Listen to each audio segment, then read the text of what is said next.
I'm a little nervous, and for two reasons. One, because this is very important to me. I love Brad so much. And two, the piece of technology I had to take my notes on died on me. So here are my notes. So I'm going to try to introduce this wonderful panel. To my right is Alane Mason, who was Brad Watson's editor. They had a 4-book relationship. One of those rare cases where an author is with an editor his whole or her whole career. Alane is executive editor and vice president at W.W. Norton. She's founder and president of the not-for-profit magazine for literature and translation, Words Without Borders. And next we have Neil Walsh, M.O. Walsh. We who know and love him call him Neil, from his middle name, O'Neill. Neil's notes are here. He is the author of the story collection, The Prospect of Magic. And I will say that I'm really proud that I was the director of that thesis at the University of Mississippi. It's his first book. I'm also author of the 2 novels, My Sunshine Away and the Big Door Prize, which has been made into an Apple Plus TV series. So we're very proud of you for that. Thank you. And he also has terrible sciatica, so he's here in pain. If he gets up and walks around, it's okay. Thanks for bringing that up, Tom. Thank you. Well, I wanted to know if you start moving around. Thank you. And then finally, we have Steve Yarbrough down there. He's from Indianola, Mississippi, and is the author of the story collections Family Men, Mississippi History, and Veneer. His wonderful novels include The Oxygen Man, Visible Spirits, Prisoners of War, The End of California, The Realm of Last Chances, The Unmade World, and most recently, Stay Gone Days. Steve teaches at Emerson College.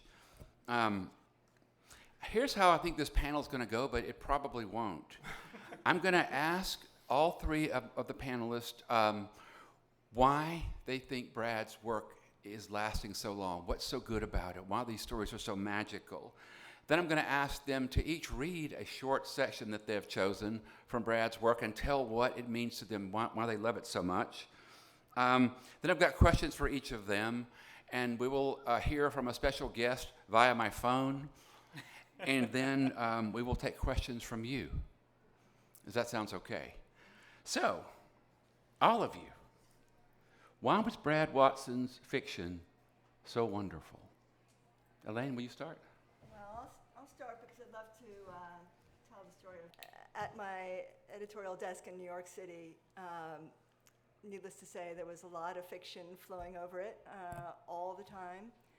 And an editor of a magazine called Story Magazine asked me if I would be on her board of consulting editors, because I think she just wanted to have a young editor in New York on her board to show that she was tapped in or something. Not that I was so at all somebody to be tapped into, but it was a great privilege for me.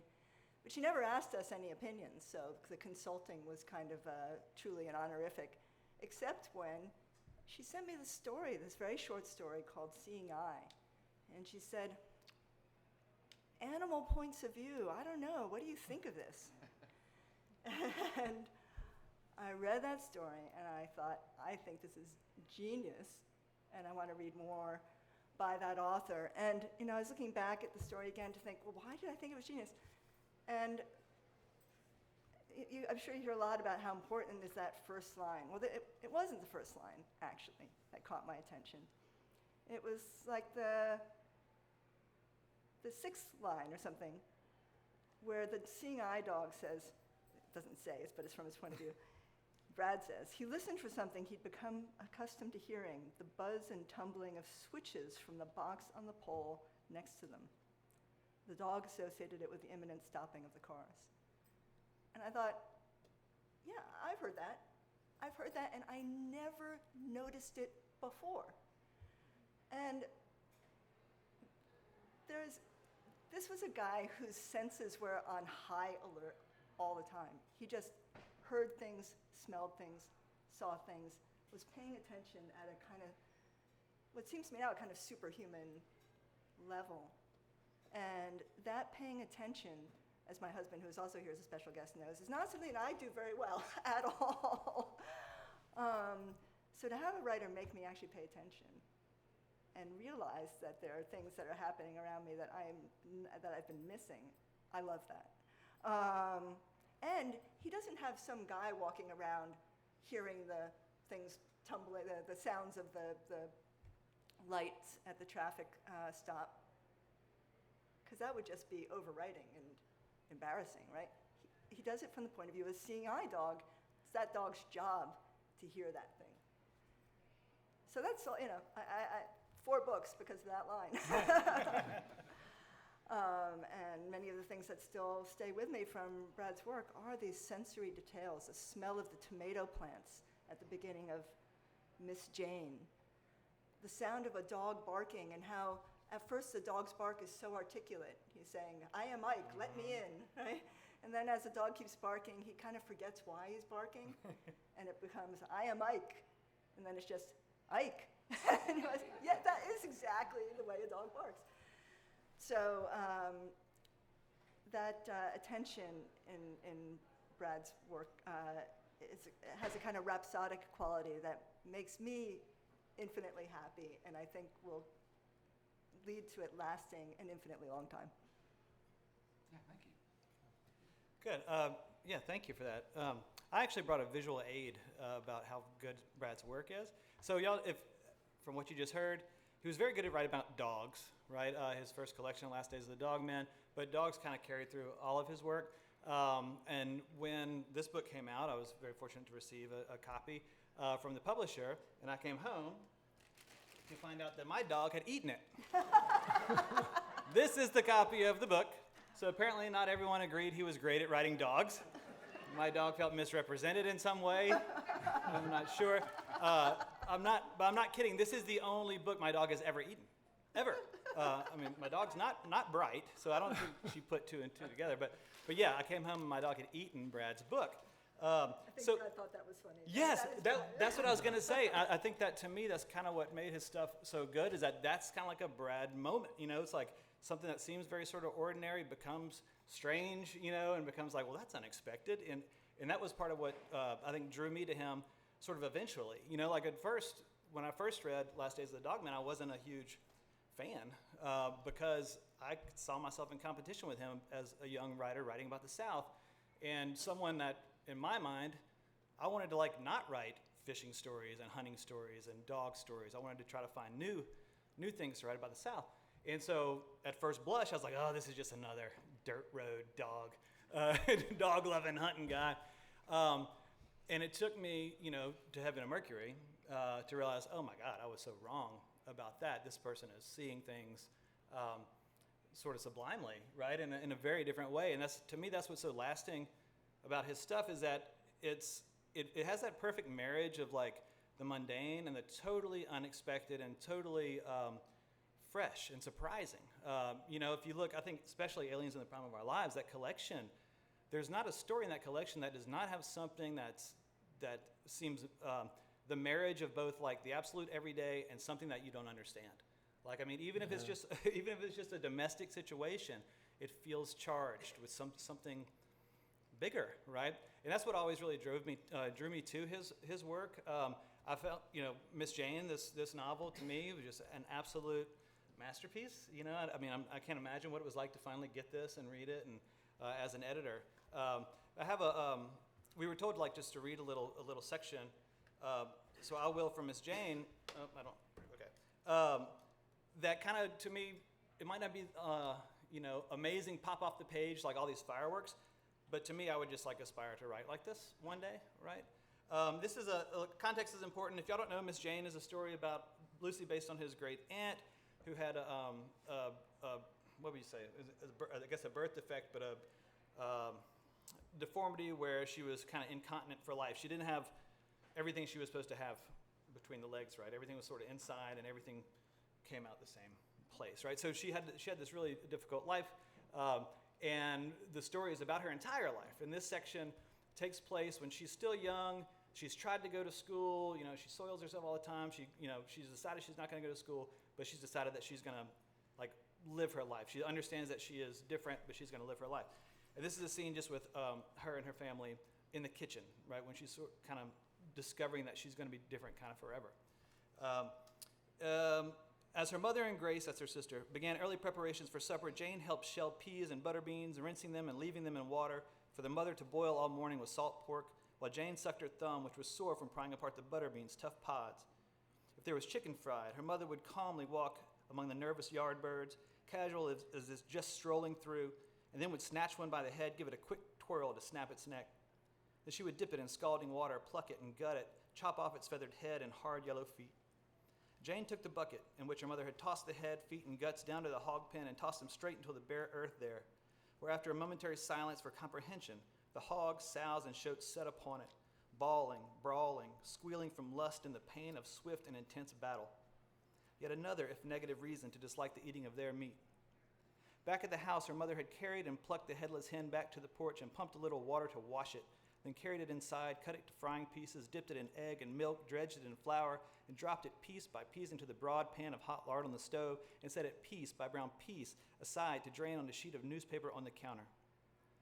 Jane would be set to peeling potatoes to boil and mash for the meal, or washing greens in a small tub on the back porch. Looking out over the yard, she would recall the remarkably casual, vivid slaughter, each arcing flop of the hen's unceremonious exit from this world, each rise and quick chopping blow of the little hatchet through its neck into the oak stump, and somehow feel apart or invisible, a strange presence locked into her own consciousness, like no one else's in the world, apart from all others, her fingers tightening in recollection of this or that casually violent action, and it sent a current into her spine, up into the base of her neck, the tingling of it coming out her eyes in invisible little needles of light, indistinguishable from the light of the gathering day. And that's the end of this chapter of his. It's like this moment where she's sort of understanding herself, and I got chills reading that shit. I'm sorry. I was so struck when, I'm not going to take forever on this time, but I was so struck when I first read that paragraph, right? And I knew that I was going to see Brad actually at Mississippi Book Festival a couple months later because we were on a panel together. And I just had that moment, like, how do you talk to someone that writes like this? Like, I don't know. I mean, I know we're friends, but how do you talk to them? This is brilliant. And I remember I sat with him at the bar at the Westin or whatever, and I was like, dude, I just got to tell you, man, I love this book so much. Like, there was just, and I went and I said, there's this one moment where, like, Jane's sitting there and this light comes out of her eyes, and, like, I started just, like, waxing about it. And he was like, man, I remember when I wrote that line. I was living in Oxford. I was at the Grisham House, you know. And so that was like, you know, whatever, 15 years ago, or however long ago that we had, or 10 years before when we had first met. And I was just like, that's a writer. That's like the real deal writer to me. Like, he remembers, he knew the line was good. He remembers when he wrote it, where he was physically, right? And then however many, a decade later, it shows up in the right spot. So anyway, that always, I'll never forget it. I'll never forget reading it, never forget telling him about it. And his just gracious response to that, you know. So yeah. One night about 12 years ago, Brad called me. I live just north of Boston. He called me because he had read on my Facebook page that my wife had sentenced me to prepare pasta puttanesca that night. And he was calling to advise me to put some flounder in the dish. He said, your wife will be surprised by it and she'll be happy with you. And, you know, what I value most about Brad's fiction is that there's always that deep well of empathy and generosity in his work. I had a similar experience to the one that you had when you read this passage. There's a story of Brad's originally in this book, Aliens in the Prime of Their Lives, called Visitation. It was published in the New Yorker. And I was reading it pretty early one morning, just got in the magazine. And when I got to the end of that story, I really was shivering. And I had to tell him, but he's in Wyoming and I'm on the East Coast, so I had to wait a while. And when I thought it was a decent time, I just called him and said, man, you've written one for the ages, you know. I mean, you really did.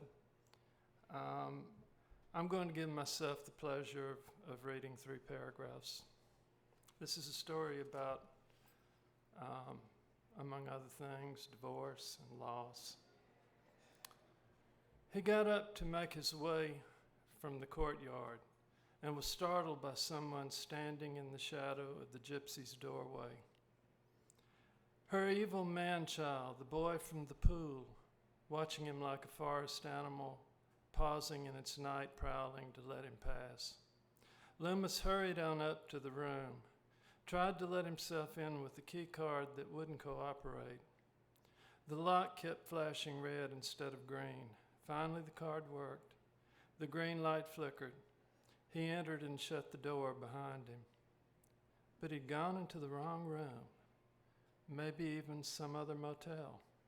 The beds were made, the television off. His son wasn't there. The sliding glass door to the balcony stood open. Loomis felt his heart seize up, and he rushed to the railing. The courtyard was dark and empty. Over in the lobby, the lights were dimmed, no one on duty. It was all shut down. There was no breeze, no roar of rushing vehicles from the 5. The roar in Loomis's mind canceling it out. By the time he heard the sound behind him and turned to see his son come out of the bathroom yawning, it was too late. It might as well have been someone else's child. Loomis, the stranger, come to steal him away. He stood on the balcony and watched his son crawl back onto the bed, pull himself into a fetal position, closed his eyes for a moment, then opened them. Meeting his gaze, Loomis felt something break inside him. The boy had the same dazed, disoriented expression he had had on his face just after his long, difficult birth, when the nurses had put him into an incubator to rush him to intensive care. Loomis had knelt then, his face up close to the incubator's glass well, and he had known the baby could see him, and that was enough. The obstetrician said, "This baby is very sick," and nurses wheeled the incubator out. He'd gone over to his wife and held her hand. The resident, tears in her eyes, patted his shoulder and said, "For some reason, you're good people," and left them alone. Now he and their child were in this motel. The life that had been their family somehow dissipated into air. Loomis couldn't gather into his mind how they'd got here. He couldn't imagine what would come next. Fabulous. That's an all-timer. It is really an all. I mean, it's the most chilling thing when you read something and you know it'll be around forever. It really is. It reminds me, at least in its impact on me, of the final page in John Williams' great novel Stoner at the end of chapter 11. It's just a writer seeing infinity and managing to put it on the page. Oh, I'm the moderator, sorry. Moving on, talk to us, Alane, if you will, about one thing I love about this book is it's a really generous book. Oh, thank you. Mike. One thing I love about this book is it's a very generous book. When you have new and selected, you figure there's going to be a lot of selected, a lot of older stories that fans have already read. And you're excited for the new stuff, too. This book had a lot of stories I had not read, although I'd read the other books of stories. So I guess I want to ask you, Alane, how you went about selecting the stories that are in here. There's one that's an excerpt from a novel. There's one that is unfinished. Well, Brad, his untimely death, which was truly untimely, interrupted his work on about 16 different books. And that was his way of working. After the collection in which Seeing Eye was published, Last Days of the Dogman, came out, we had signed up a first novel as well. It was the classic 2-book contract. Well, short stories don't sell, but maybe this guy will write a good novel kind of contract. And yet Brad was kind of stuck on it, and he'd had the idea from the beginning of the old radio host in Meridian, Mississippi. But then he decided he wanted to write something about his time in Hollywood where he worked as a garbage man while trying to be an actor when he was still a teenager, and something else maybe about his time as a weatherman, a weather pilot. He flew in a weather plane. And he had a civil rights era novel on his mind. And anyway, he had, I think when he counted them up, there were 16 different books, kind of on the, I can't even say on the burner, because who has that many burners?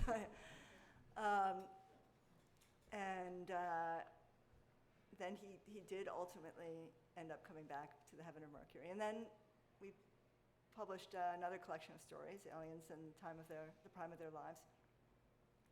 And he had an idea for a novel then too, which was about his great aunt.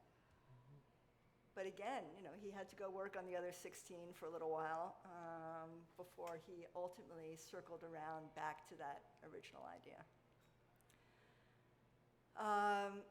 And then he had an idea for a book that was going to be a takeoff, not a takeoff so much as springing off from the work of Flannery O'Connor. But it was one of, another 15 possibilities, so he wasn't sure that he was going to stick with that. But then he was finally going to get to give up that administrative position at the University of Wyoming that had sucked so much out of him, because he was a generous man, incredibly generous teacher, and he had a lot of time for his students, which did not give him a lot of time for his own work. But finally, he was at least going to be able to shed the bureaucratic part of that job and focus on his writing. And I had the sense he was going to come back to that Flannery O'Connor-inspired novel, and he died. So he died with the 15 manuscripts, not all incomplete, and some stories that were completed that either had been published in small journals, or I think there were one or two that had been published in the New Yorker, and some that were not published. Presumably maybe had been turned down by, hard to imagine, but possibly turned down by publications. And so we wanted to at least pull together the work that was finished. That wasn't enough pages for a full book, so we thought, well, then we'll pull together some of the ones that aren't quite finished if Nell, his widow, can write in a couple of footnotes to explain what's going on here. And then we thought, well, let's add a few of his greatest hits from his other collections to drive people back to those books. I am an editor. I'm looking to sell these, looking to sell the author's work, and so I didn't want to put those books out of print. The review in the Washington Post said, well, why didn't they just do a collected Brad Watson? It's like, I really hate it when the reviewer reviews the editor. Okay, I'm glad you think you can do it better, but we have some considerations you might not have thought of, like we would like to keep all the other 4 books alive, not put the other 2 collections out of print. So, but anyway, so you got new stories plus some greatest hits, and this was really meant to be a way of honoring Brad, keeping his work alive, giving readers a place to enter it, but then also driving them back to previous work. And one of the stories that almost, that was really one of my favorites, but almost didn't make it in because some people thought it was too loose, too unstructured. And I think for that reason it didn't ever get published. I don't think it got published in a magazine. I might be wrong about that, but there's a story called Apology. And it's kind of a quiet rant by a divorced husband who's kind of exiled himself to a shack in the country and is mainly drinking and listening to the birds and ruminating on the pronghorn antelope, and then thinking about what went wrong in his marriage. And and again, he could write about nature. There's a lot of attention now to eco-fiction and nature writing, and he was just an exquisite nature writer who also had a kind of a sense of humor that came out in his writing about nature that, again, always made me very happy. So in writing about while he's listening to the birds, having had one too many drinks probably, he writes about a bird who's crashed into a window and is stunned, and he's holding it in his hand. And he goes on for paragraphs about the thoughts of this bird until he gets to saying, "This bird was mystified. I believe it suffered amnesia. I think it had forgotten not only that it was a bird, but also that there are birds in the world. I believe it thought, like Adam, that it had awakened from a scattering of inanimate particles into a collection, which possibly was similar to these wild things flicking and fluttering and chittering and cooing with such supreme confidence. I suppose if this bird had religion, it might have assumed that I was God. Its bird descendants, distorting the story over years, would eventually see it that way. And then, one day, when I was very old, they would have to kill me." I mean, it's so freaking weird. And just brilliant. And then after ruminating about the birds and the pronghorn antelope a bit more, he suddenly breaks in and says, and this was absolutely, it's like Brad's voice coming out from behind the story. "I'm sorry for my great fucking ambition, for always wanting to be something or someone else, something more and something less of whatever it was I could not stand." I wanted to call the collection Apology, but everybody thought that was a terrible title. That spoke to me so much of my experience with Yeah, Melanie. I was just going to say, I'm really glad that y'all did it the way you did, because it was the experience of reading it, I don't know about y'all, but reading it back from me was like, it was existing in two different time periods at the same time. It was like so nice to be reminded of stories I hadn't read in a while that were so great and refreshing my memory of those great stories, but then also to get a glimpse on what he was working on. Like the novel, about the, it's not a spoiler to tell him what the novel was about, right? Yeah. About like That's it starts with like a zookeeper and a jaguar that gets loose and eats the main character that you think is the main character. That would be weird enough, but the main character's consciousness comes through the jaguar's poop as it like continues through the story. A mighty defecation. A mighty defecation, and it's like, okay, well, this is really strange. Like where is this book gonna go? Because like already, my main character, who I thought was gonna be main character, is dead, and somehow his consciousness is existing in the defecations of a jaguar. Like, what was this guy up to? That was just so exciting for me, because that's the type of stuff that I don't know. I think a lot of writers keep really close to the vest. There's lots of people I really admire and love their work, but like I never really ask them details of what they're working on because people don't like to say that stuff. So this is a great kind of glimpse into what was going on in Brad's mind at that time, and so I'm glad that y'all did it the way you did, because it was a perfect mix for me. Right, yeah. His versatility is on beautiful display in this particular book. He was not a one-trick pony by any stretch of the imagination.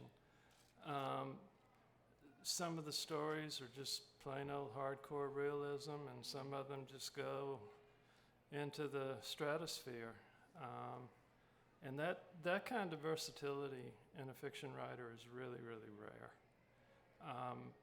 I see people trying it and falling on their faces, but he didn't, or if he did, you didn't put it in there. Well, and some, I'm sorry, just real quick, some you kind of can't even tell which it is, like Aliens in the Prime of Our Lives. Yeah. Like that story, like I would not know how to define that story for anybody. Like, is it actually even an alien story? Maybe not. Or is it just strict realism and just sort of fanciful? Or is there actually some sort of huge sort of speculative, component to it? Like it absolutely just does whatever it wants to do in this beautiful way that at the end of the day, to me, was just ultimately human, and that's all that mattered, right? It was just about these two people, their different desires, their different wishes, how their lives could have gone in separate paths, and that was it. So at the end, it doesn't matter what you call it, right? It just matters what you feel. And that story to me is just a stunning achievement. Well, it is a bit like riding a roller coaster reading Brad Watson's work, because he can do horrific. Pretty much, I try to stay away from horror, so maybe I don't know how horrific it can get, but he's gone as horrific as I have ever read, and then also hilarious, and also transcendent. I was telling Tom about this unfinished novel. It makes me so sad that this work will not see the light of day, because the Flannery O'Connor inspired novel it is absolutely that roller coaster, and from absolutely horrific moments to the sort of chorus, like a chorus of angels breaks in. Or in this collection, the story about the Dying for Dolly, which is like, it's like like a Coen Brothers movie, Down by Law or something. So funny, and yet there's also that backcountry story, Noon, about the pregnant girl, absolutely horrific. I am in a, I went back to the file that I have of that unfinished Flannery O'Connor inspired novel, and even his notes on it are like a fantastic prose poem of, Can you read some of the notes? of the way that he was thinking about it. So I'm going to read this little bit. So the misfit turns up in this novel, as do characters from Good Country People. And he writes, they have the conversation wherein the misfit talks about his reform. He kills Travis and takes the baby. Behold the child, he says. What we going to do with a baby, Bobby Lee says. Raise it right, the misfit says. Well, hellfire and damnation, Bobby Lee says. We don't know nothing about raising no babies. Did the first human know how to raise the first child, the misfit says? Did the first wolf, the first ass in the field? Anybody who has any power to literary magazine, please publish some excerpts from that manuscript. Great, yeah. I would have included excerpts in this book if I could, but the only novel excerpts in there were actually published as short stories in his lifetime. And his widow felt strongly that we shouldn't publish something that he didn't shape to be published as a story. So I wasn't allowed to go wild as I might have, but then the book would have been 1,000 pages long because there's just so much of his writing that I would want people to be able to see. But let's try to get some of it into into some literary magazines so people can see it. And I was going to say, you mentioned earlier he wasn't writing as much because of what a generous teacher he was, and that was my experience with him. I met Brad. I was a student at Ole Miss when he was doing a 1-year stint there as a Grisham visiting writer, and I felt like I was there at like just a very sort of special time and place. Like the Ole Miss program was just getting started. Barry Hanna was teaching there. Tommy was teaching there. And Brad comes in, and he was very different than the rest in terms of his reading taste and the sort of books he gave us to read. It was, a lot of what we were reading was the great Southern stuff that we love. But he came in and it's like, no, you got to read like Broad again. You got to read like Kate Jennings. You got to read, Michael Ondaatje. It was like we were all over the place in very formally strange books, and just finding out that this is a guy who he loves the weirdest stuff he can find, right? But yet he takes all that type of stuff and distills it into this kind of Southern literature that he's known for.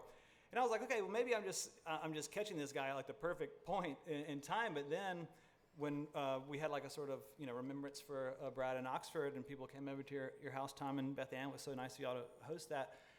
I just couldn't believe how absolutely devoted all of his students from Wyoming who had come down to Oxford were. I mean, Brad, it was like a father to them. I mean, it was like it was the same thing. They had just had this really close relationship to him. So what I realized is there was nothing special about me. It was special about Brad. I mean, he was that type of person who just gave a lot to his students and expanded their minds and seemed like a real.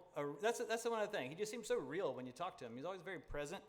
He'd look you in the eye, and you just felt like you were actually having a conversation with another human being, not this great writer. And one more thing I'll say, I always remember this little anecdote. We were at City Grocery at the bar, and Brad was a good-looking guy. Did y'all ever, if you never met him, he was a good-looking guy. He looks a lot like Jason, yeah. Yeah. Turn around, let him see you, Jason. yeah. He was a good-looking fella, and he had this really great little gap between his front teeth that was just so charming. And when you get him to smile, and it just made you feel good to make this other person smile. Yeah. And but anyway, at the bar, he used to get approached by people of the female persuasion, thinking he was an actor. And I remember it was one time we're up at City Grocery, and these women come over and they're like, okay, I know what you are. And they start doing this whole thing. You were in, and he's just sort of grinning. And then he's like, no, I'm not. I'm here teaching all this stuff. So they're like, no, I know the movie you were in. And anyway, they finally leave, and he kind of is chuckling. He's like, man, he's like, I get that a lot. He's like, I used to get Ed Harris a lot, you know. He's like, man, now with this Lord of the Ring things, I'm getting Viggo Mortensen. And he kind of smiled. And he goes, I'm just getting younger. Anyway, I love that. Yeah. Brad made me laugh a lot whenever I was around Brad. And I actually met him for the first time here in Jackson. You remember that anthology Sonny Brewer was doing? His Blue Moon anthology. And the deal was we're going to do a book signing at Lemuria, and then we're going to all go up I-55 and do one at Square Books. And of course I had flown in from California, and somebody had to give me a ride. Brad volunteered. We had never talked before. We're driving along, I think somewhere probably up in Madison, and Brad says, Steve, you drink much? And I said, well, yeah, I drink too much. And Brad said, well, you know, he said, every night I like to have a couple of big ones, meaning a couple of big drinks, but he gestures with his thumb toward the back seat. And I look over into the rear seat, and there are 2 1-liter bottles of Johnny Walker Black. And I said, now that's too much for me, you know. And I'm going to go ahead and say this. I don't think I'm not sure we promised each other we wouldn't tell about this conversation, but if we did, I think he'll forgive me. The last time I saw Brad was in 2017 when he was inducted into the Fellowship of Southern Writers. And sometime late that night, and is Beverly back there? Yep. When you walked into the room, were he and I still sitting there? Yep. Okay. I don't know which of us said this first, but let's just say it was me, because we'd had a lot to drink. And I told him I'd always been jealous of him. He said, of me? And I said, yeah. He said, why in God's name would you be jealous of me? And I said, well, you know, you National Book Award finalist. Everything you write gets reviewed everywhere. He said, man, I've been jealous of you. I said, really? Why? He said, it takes me forever to get a book done. And you got a whole shelf of books with your name on them. And we went back and forth like that for a little while. And then again, I'm going to say it was him, that he was the one who said it. He said, but none of that shit matters, man. We're doing the best we can, and we're lucky to be who we are and where we are, and I love you. And I said, yeah, I love you too, which I mean from the bottom of my heart. I think of him all the time. He was teaching at UC Irvine, and he came driving up into my driveway, and at that time, you know, I'd made some money in screenwriting, and I had a nice house, and I was driving a red Mercedes, and he pulls up into the driveway, and I swear to God, this truck is about 100 years old, and he's literally got some wire around the front bumper, holding it on. And I'm thinking, he's driving around in Orange County and that thing. And I said, Brad, I bet that cuts quite a figure in Orange County. He said, you would not believe how many people have tried to buy this truck off me. Just radiating life with every word he wrote and every word he said, and kindness and good humor. And he was an amazing human being. And all of us who knew him are really lucky to have been his friends. Yeah, I had a real quick, I mean, a similar conversation with him at the last Mississippi Book Festival I saw him at, I guess it was 2016, where I was also telling him how jealous I was of his career, because he just seems to me like one of those few writers that just did whatever he wanted to do when he wanted to do it. Now, behind the scenes, of course, it was a struggle to get these books in 16 and corral his mind. But from my point of view, it was like, it's just absolute gems. Like he just only puts out really great work, which to me is just, that'd be the goal, right? And I mean, his thing was very similar. He's like, yeah, but like I've never made the list. You know, he's like I never had like a bestseller. Like I always kind of wanted to have something that was really read. And I don't know. To me, at that moment, that strikes me as like a good reason for like if you read any writers that you really like, to reach out to them and let them know like, oh my God, I love this book. Because you got Brad Watson sitting here being like, oh God, I just wish I was read. Yeah. You know, like, are you kidding? Like, I've marked up like every single paragraph in here, how brilliant it is. Like, you need to know these things, right? So that would just be my thing. Like, let them know, because they're working in silence, you know, and they put it out, and like they don't know if anyone's reading it. Meanwhile, you're at home thinking this is the most gorgeous thing I've ever read. The writer doesn't know that, you know. Yeah. I'm gonna give everybody my phone number, so will you give me Yes. calls? Start with Tommy. Yeah. Speaking of my phone, I want to play something for y'all, if you'll allow me a moment. We have a little more time. This is from George Singleton, who was also supposed to be on this panel, but had some health issues and wasn't able to come. So I asked him if he would write me an email, and Beth Ann said, no, George's voice is so great, you should let him do a voicemail, and that's what he did. So I hope this works. I gotta miss play, right? Press play.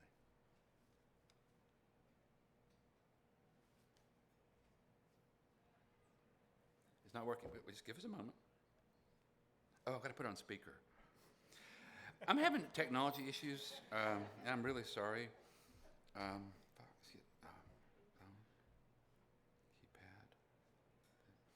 This is, all right, tell a story, somebody, while I figure this out. Well, I mean, I just, speaking of being able to glory in the finished product and how much he suffered for his work, I did feel that he was the most self-critical writer that I ever worked with, and I now have been doing this nearly 40 years. And he bled for every one of those beautiful sentences somehow. And yet, when we first published, I think it was The Heaven of Mercury. I remember one of my favorite sales reps calling me from the West Coast saying, "This is why we're in this business." Mm-hmm. So, however much he's suffered for his work. There is a funny story. I don't know if it's okay if I tell the story, Jason. But there's a funny story about that, in that when The Heaven of Mercury came out, one of the first reviews, and it was a 5-star review, so it made it past the Amazon censors. And it said basically, well, I guess it's true that writers are assholes because this man ruined my life and my son's life. And it was from his recently ex-wife. And we had to ask Amazon gently to take the review down. But she said, I guess it's true that great writing comes out of, terrible people, because it's a great, even she said it was a great book. She gave it 5 stars. 5 stars. I had it at one point. Oh, I've been calling George. That's why it's not working. We have 5 minutes for questions. And George Singleton has 7 phone calls from you want me to try to, Tommy, you want me to try to figure that out, man? You want me Yes. to? Yeah. All right, let's Put it in a younger set of hands, Tommy. I'm not very good at this. Glad you didn't ask me. Do we have any questions while we're Yeah, go ahead. 2 minutes? Say something. I'm from Meridian, and he came to Meridian years ago about one of his books. Of course, we all knew him. We grew up with him. But he, I thought, he's written books. He's going to be just can't talk to him. He's so normal. He was so normal and remembered everybody. And if he didn't, he would say, "Oh yeah, I'm going to make the connection." And he couldn't call your name. He just was a delight. We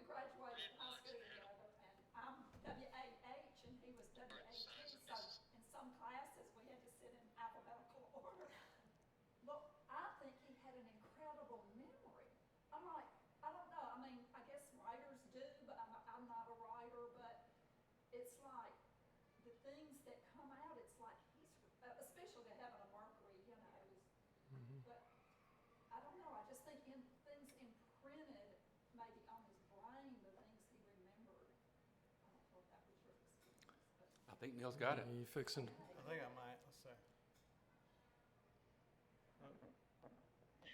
Brad Watson had a heart the size of Mississippi and Wyoming put together. He was a writer's writer, sure, but he was also a human's human. Good people, like the ones on this panel, were attracted to him. I miss him dearly, and I know that if I could have attended, Brad and I would have started the morning off, and tomorrow morning with a concoction of milk thistle, metamucil, lemon juice, turmeric, powdered aspirin, cumin, and probably some other special ingredients. I think of Brad every time I read his work, of course, but also when I'm rolling down a spice aisle. I did not know that about that. I went off and read him last night. He was a great actor. He was. He was a great stage actor. I was in some plays that he had big roles in. Fagan and Oliver was his first And at then, Northwest. in Carousel, Oh, yeah, he was, the bad Yeah. center, and then he had a pretty good role, I think. No, he wasn't in the music. He was doing stuff, backstage stuff. He played Merlin in a little theater production. Camelot. And he did a very, very compelling Mark Twain Tonight Nice. when he was in high school. He got all dressed up. He was channeling Hal Holbrook. it was Brooke got in trouble later on. So I thought he was going to be an actor, and then I see him at our 30-year reunion. He's a writer. You're that Brad Watson? Yeah. I have a great picture of him in a tuxedo, though, from the National Book Awards that year. He did look good in a tuxedo. How many of those editors told you that he should have won? The panelists of people? Oh, yeah, definitely. It was a committee of 5, and 2 of them came up to me afterwards and told me that he should have won. Well, So- which book is this for? Because he was This was finalist for both, right? For Miss Jane and I think longlisted for me. He Long was listed for both, longlisted yeah, for Miss yeah. Jane, and I think, Yeah. well, so, yeah, it was the Heaven of Mercury, but with Miss Jane Longlist, yeah, I think everyone he. I never think. knows why you don't get to the I short think list, he but- was at least long listed for Miss Jane. Oh, yeah. Yeah, yeah, he Yeah, was, right. he was.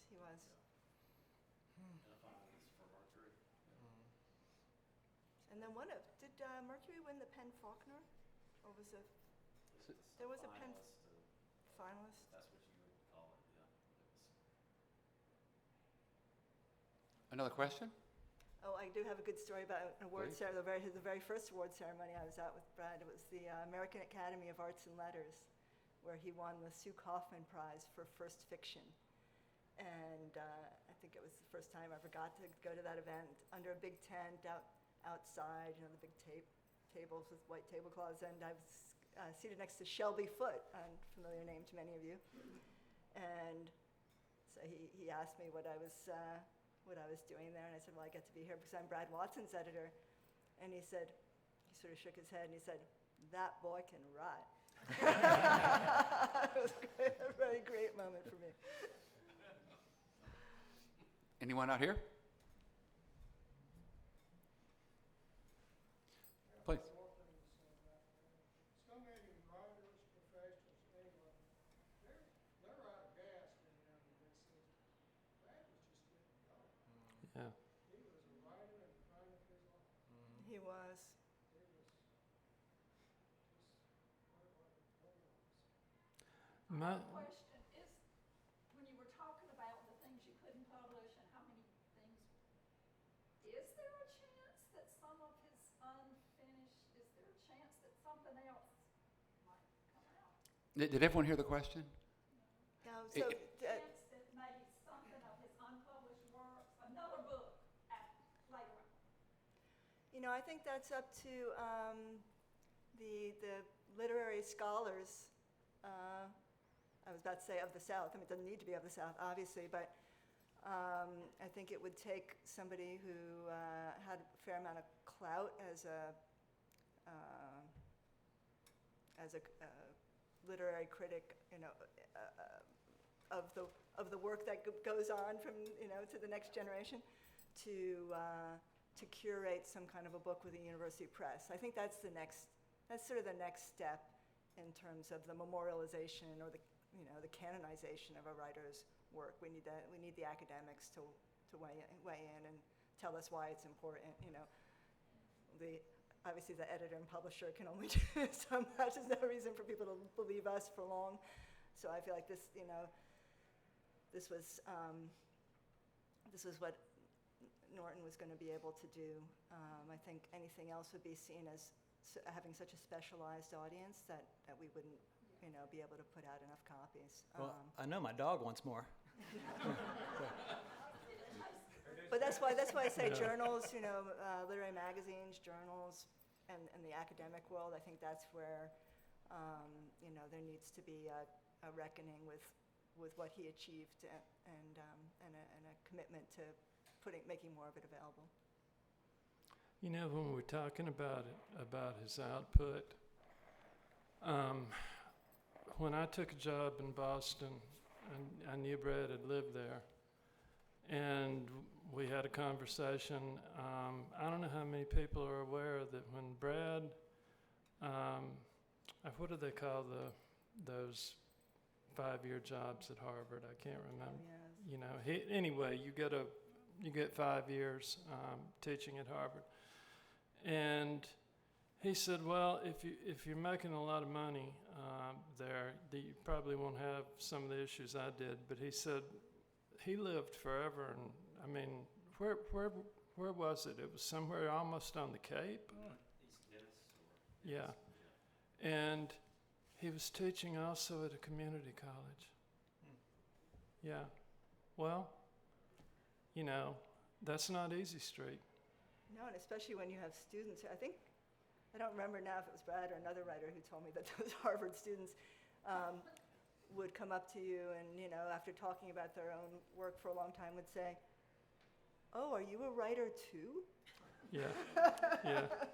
I guarantee yeah, that's you the Harvard vibe. But I guarantee you like the community college students better than the Harvard students. I guarantee you did too. Yeah. Yes. No, right here in the front. Sorry. I was curious if the drafts are in an archive somewhere, or it's just literally available. Are the drafts in an archive somewhere? Is the question. I think University of Wyoming has got them. Is that right, Jason? I think so, yeah. I would have thought Mississippi myself. It's too late to tell them a fuss at them, isn't it? In the back. Yeah, I was just curious about the introduction by Joy Williams, how that came about. Did they have So she also teaches at Wyoming, so they did know each other, and they had a kind of a mutual fan club, and and we were just when we wanted. So the way publishers think, it's, well, who can introduce the book, who will get it to the widest audience, and we thought that it might be nice to have somebody who was not from the South, somebody who was seen as an American writer. And I mean, obviously Southern writers are American writers, but in the media world, people do get pigeonholed.